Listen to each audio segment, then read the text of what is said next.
Hi everyone, I hope you are all well. It's another kind of gloomy day here in England. Yeah, it's just winter. Go figure. It's been another crazy stressful week for me at work, but hopefully it'll be a lot calmer now. And yesterday I had a fabulous day. I saw 1917 finally, which I really enjoyed. Really recommend seeing that. And then I got to see Six, the musical. I am going to see it 3 times this year, and I saw it for the very first time yesterday, and it was absolutely fantastic. I had so much fun. I'm so excited to see it again twice in October. Yay! So it's been a bit of a funny, stressful, tiring, yet fabulous week for me. And during the course of the week, I have been reading the book I'm here to review, which is The Binding by Bidget Collins. Now, can I just say, first of all, this has got the most stunning cover. I mean, look at that. Look at those gorgeous pages. And if you take off the cover, I'm able to do so because it's rather stiff. There we go. Look at that. Isn't it gorgeous? Beautiful. So when I saw this on Table and Waterstones, I was like, oh yes. Oh yes, and I was practically drooling over it. And it's appropriate that it is designed the way it is because of what the book is about.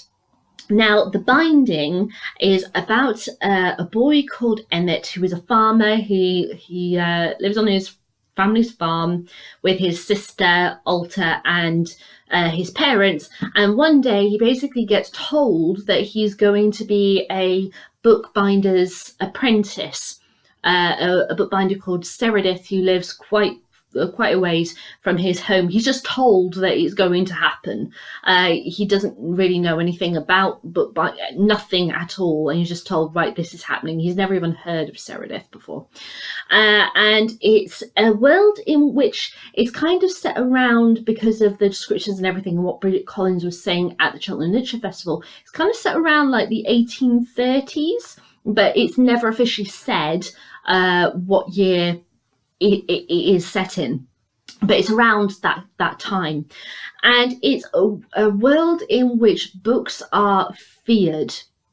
Nobody owns books, nobody buys them or anything like that. There's none kind of around, but there are bookbinders, and bookbinders record the memories that people come to them to provide, and those memories then get taken away from their mind, so you forget anything you've told the bookbinder, and they look after the books in their shops.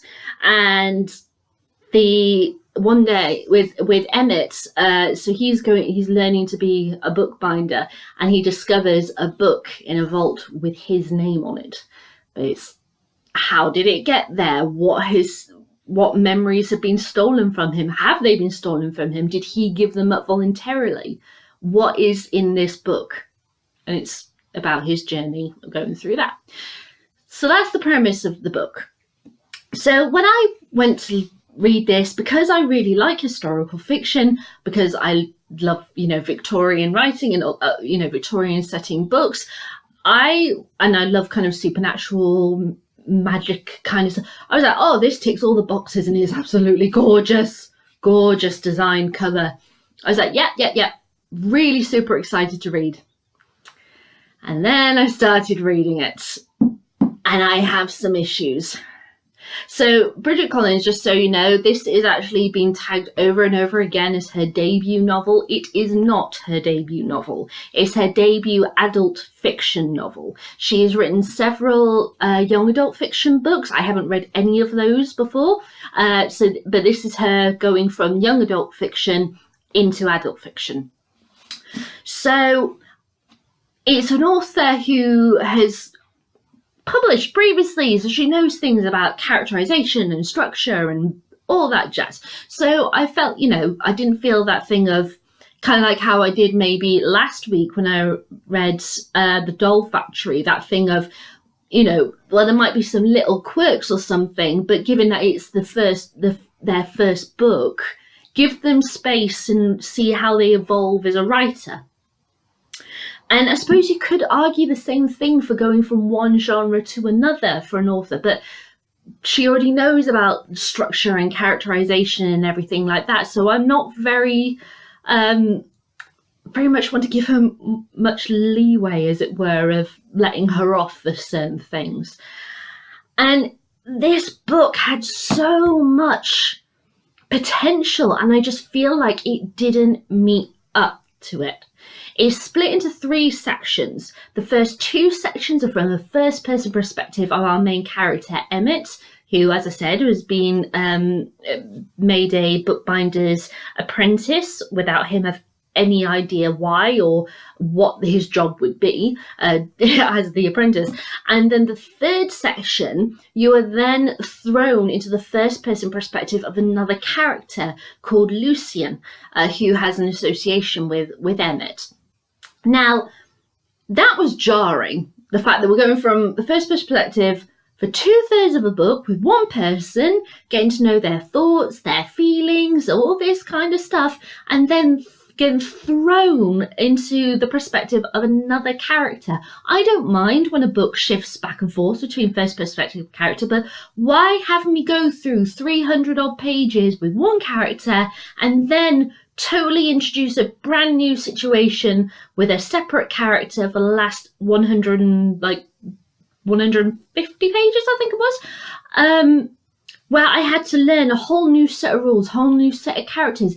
Everything in that 3rd section is crammed like crazy. The first section is incredibly sluggish, and it felt so frustrating. The 2nd section flows really quite well. We're learning a lot of stuff about Emmett's past that we haven't been made aware of in the first part. So the first part was very sluggish. 2nd part I was like, oh yay, this is lifting up. This is getting there. And then the 3rd section is like bang, bang, bang, bang, bang, bang, bang, bang, bang, with a brand new character, brand new sets of rules, brand new stuff being thrown at you. And it's too much. It feels so jarring and distorted. I do have to give her praise, though, for her way in which that she writes. She writes very eloquently. I really, really love that. But some characterization, though, was really off-putting. And the thing that really, really annoyed me straight off the bat, the first couple of chapters, Emmett's talking about the way he lives and everything, and the situation with books in the area, how they're perceived by his family, all that stuff. And he keeps saying, I've been ill, and he doesn't stop. It's like, oh, I can't do that bit of work on the farm because I'm ill. I have been ill. I've been losing my breath because I've been ill. I've been ill. I've been having dreams. Have I told you I've been ill? I've been having these nightmares that are due to my illness, which got triggered because I'm ill. Like, stop telling me that you're ill. You don't need to do it. I mean, you could have just had it because it begins with him working the farm and then he gets kind of tired. Just have that reference there to him about how he'd been ill. And that's it. You don't need to refer to it until like the 2-3 chapters later where it's explained what his illness was. I don't need to read like 5 or 6 times every few pages that he's been ill. It was just it made it so much more sluggish. And I'm like, this is the first couple of chapters. This is not working. Some of the puzzle pieces of characters and where they go and the movement and everything don't quite fit. What I mean by that is that the thing about with the bindings and the removal of memories and the way that these characters interact and when they interact means that a character can in one part of the book have no memory because they've gone through this binding process of having their memories removed. And then you can have the same character in another part of the book, it's been written from another person's perspective who then has those memories, and the way that they're reacting to things and getting frustrated, it doesn't fit the character for me. But then you can argue, because it's from that section where they're getting like angry or frustrated or whatever, it could be because of the person's perspective that the writing is from, that they're seeing the way that they're reacting in a negative way, but the actual character themselves may not see it as a negative way. It was that kind of, it was so jarring. It was so frustrating and clunky. And I'm really relieved that I finished the book, if I'm honest. I have to be honest with you guys. It had so much potential. I think, though, that there was also like too much emphasis, just as there was too much emphasis on Emmett being ill at the beginning of the book, there was too much emphasis on characters who weren't nice characters. Like Lucian's father is one of them. Oh my God, can this guy, I was just like, just go away.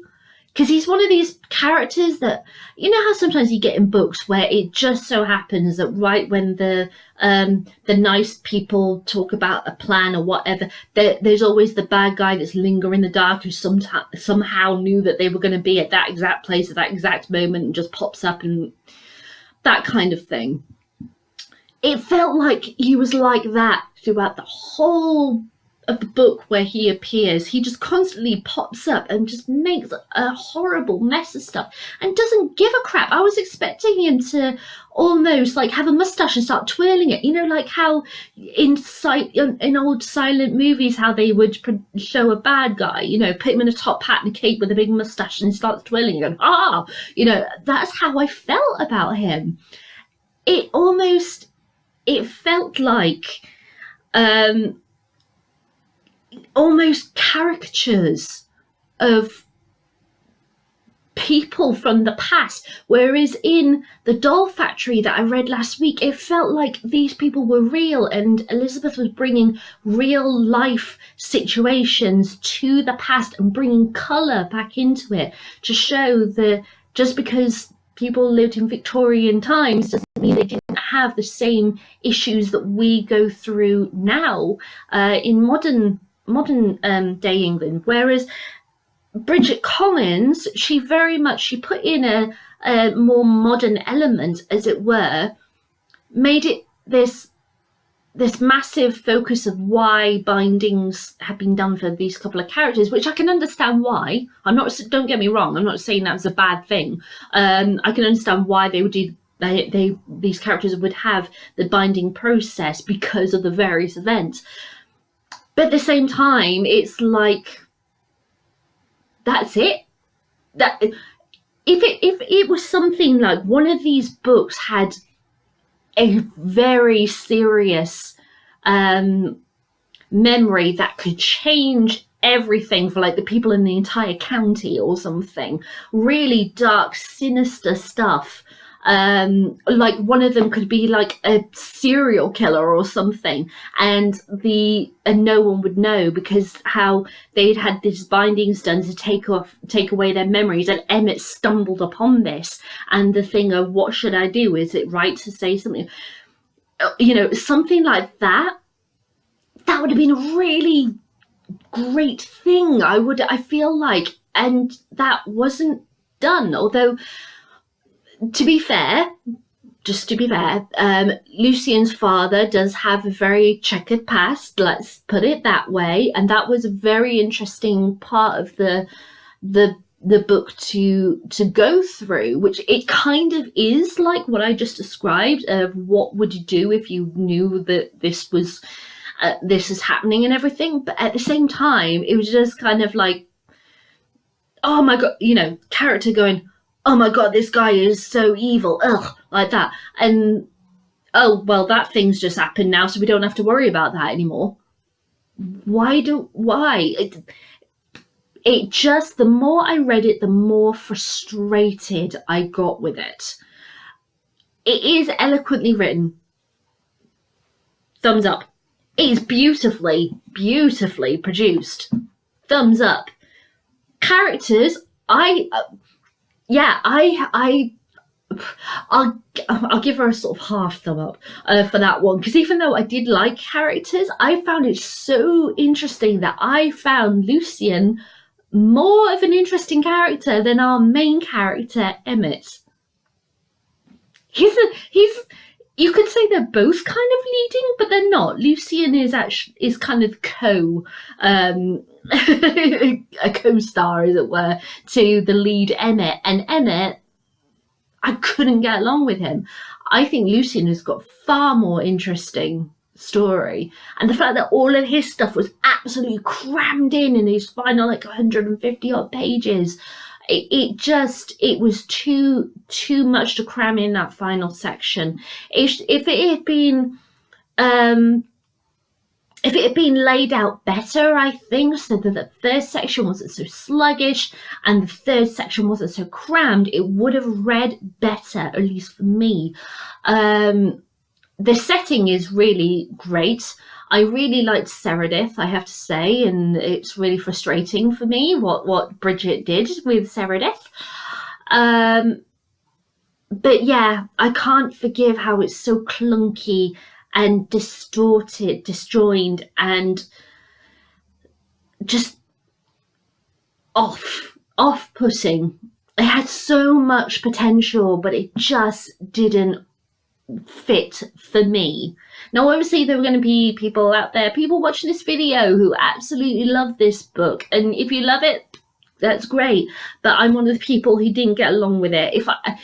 Because of positive things that I feel about Bridget's writing and such, I probably give it a 3 out of 5, but I don't feel like I'd be excited to read this again. I don't feel like I would be excited to see this adapted into a TV series or a film or anything like that. I just don't. I don't know how they would adapt some sections of this, if I'm honest. If I'm really honest. I don't know about this. I really don't. I think I'm going to have to go away and think about it a bit more. I've only just literally finished it, so maybe that wasn't a long time to go straight to record this review. But yeah, it's a 3 out of 5, a frustrated 3 out of 5. I am glad that I finished the book, because at one point I thought, I'm not going to finish this, but then I was like, no, determination, gonna get through this. It's not often that I actually quit on books or anything, so I'm like, let's just see how we go. And as always, I always do a reading, so I'm going to do a reading from this. And this is Emmett, where Seredith is not very well, and Emmett's basically found the vault in her home where she does her bindings. And this is him going through the vault. So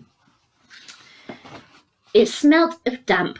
That was the first thing I noticed. A thick, muddy scent like rotting reeds. I paused on the stair, my heart speeding up. Damp was almost as bad as fire. It brought an age and dead. It brought mould and wrinkled paper and softened glue. It smelt of age and dead things. It smelt wrong. But as I turned the corner of the staircase and lifted the lamp, what I saw was nothing out of the ordinary.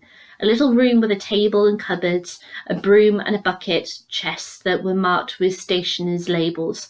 I almost laughed. It was a storeroom. At the far end, although it wasn't far, only a few steps across, there was a round bronze plate on the wall, like a solid wheel, intricate and decorative. The other wall was pile high with chests and boxes. The air felt as dry as it had upstairs. Perhaps I had imagined the smell. I turned my head, half thinking I'd heard something, but everything was perfectly still, insulated from the noise of the rain by the dense earth beyond. I put down the lamp and looked about me. There was a drawer balanced on a pile of boxes full of broken tools waiting to be repaired or thrown away, and a row of glass bottles filled with dark liquid that looked like dyes or oxgall from marbling paper. I nearly tripped over 3 fire buckets of sand. On the table there was a humped parcel wrapped in sackcloth and some tools. I didn't recognise them. They were thin, delicate things with edges like fish's teeth. I brought the lamp closer. Next to the bundle there was another cloth spread out to cover something. This is where Meredith worked, when I was upstairs in the workshop. I reached out and unwrapped the bundle, as gently as if it was alive. It was a book block, neatly sewn, with thick, dark end papers threaded with white like tiny roots reaching through soil. The blood sang in my fingertips. A book, the first book I'd seen since I'd been here, the first since I was a child, and learnt that they were forbidden. But holding it now, I felt nothing but a kind of peace. I brought it to my face and inhaled the smell of paper. I almost opened it to look at the title page, but I was too curious about what was under the other bit of sacking. I put the block down and drew back the cloth. Here was the cover Meredith had been making. For a moment, before I understood what I was seeing, it was beautiful. The background was black velvet, so fine it absorbed every glint of light and lay on the bench like a piece of solid darkness. The inlay stood out against it like ivory, shining softly, pale gold in the lamplight. Bones. A skeleton.